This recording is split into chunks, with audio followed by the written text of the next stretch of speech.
Бүгінгі күнде қоғамымызды түйшөлтіп келген, қыжалат қылып келген чегара мәселесі болып тұрады. Анын ішінен Кемпирабад участогының тегерегінде болып атат. Бұл кече бүгінгі эле емес, бұл мұның тарихы тете Усалийдин дооруна чейин барып такалат. Бұл ошо жанагы Сайыз убагындагы бир өксүктөрдүн бири да ошондон берки. Биз азыркы бийликтен дагы, мурунку бийликтен дагы 30 жылдан бери талап кылып келатканбыз. Чегара такталсын деп мынтип дем берип, шыктантып, сындап келатканбыз. Бул ойбузду эч бир бийлик уккан эмес. Анан камчы ташип, Садыр Жапаров мына өкө бийликке келгени, бул ишти колго алгандары ишчилтарлык. Анан кимдер бут тозуп атат? Кандай өксүктөр бут тозулат? Ооба, чегара тактарда талаш болот. Тиги тажик тарап болбосо өзбек тарап биздин ишкери тарапка чейин, мына могу жерге чейин берсеңер жакшы болот эле дейт. Биздин тарап, жок, биз болсо тигинден берки бизге тийиштейт. Ошентип талашып тартышып барып такталчу окат. Мында коомчулуктун талкуусуна коюлуп, ачык коюлуп атканы бул ишчилтарлык десек болот да. Мурунку бийлик, маселен Адака Мадумаровдун доорунда 2005 жылкы как революциянын катышуучу катары ошол жерде комендант болуп турдук. Мына ошондо биздин артыбыз менен келип, жанагы Адака Мадумаров деген спикер болуп, госсекретарь болуп турган.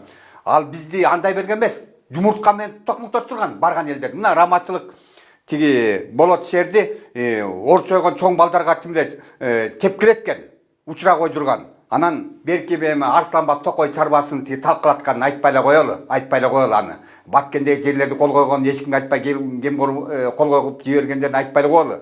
Жана антип Каркадан сырткарда көптөгөн Манастын күмбөзүн жана көркөчө каздырган Адака Мадумаров учурунда элге кеңешпей сурабай туруп, эй кайыпчер болбосо, эй агайындар, мынау Манастын күмбөзүн казсак болобу, алтын издесек болобу дебей туруп, бир грузин археолог тап келип, бир шабашчың тап келип каздырып, мындай ошондон бери иши жүрбөй келатат өзүнүн дагы.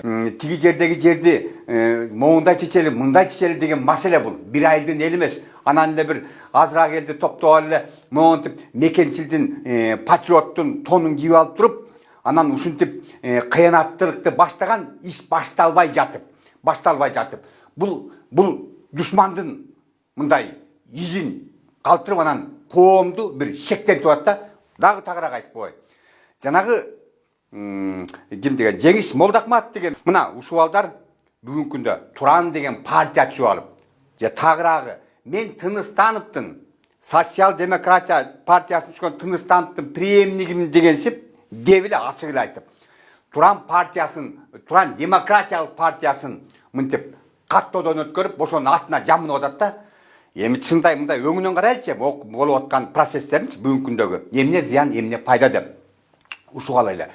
Бүгүн Америка, Батыш бүтүндөй бузукулук кылып, Орто Азияда чаң чыгаргысы келип атат. Орусиянын таасиринен азгырып, то есть чыгарып, Өзбекстан, Казакстан, Кыргызстанды согуштургусу келип атат. Ушу чегарага байлап туруп.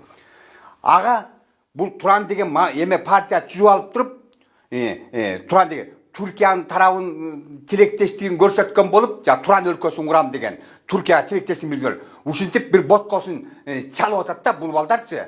Мунун артынан көп нерсе турат. Бүгүнкү күндө биз талап кылып атабыз. Ай Ташиев алды президент эмес, өзүңдөн сурайт эл.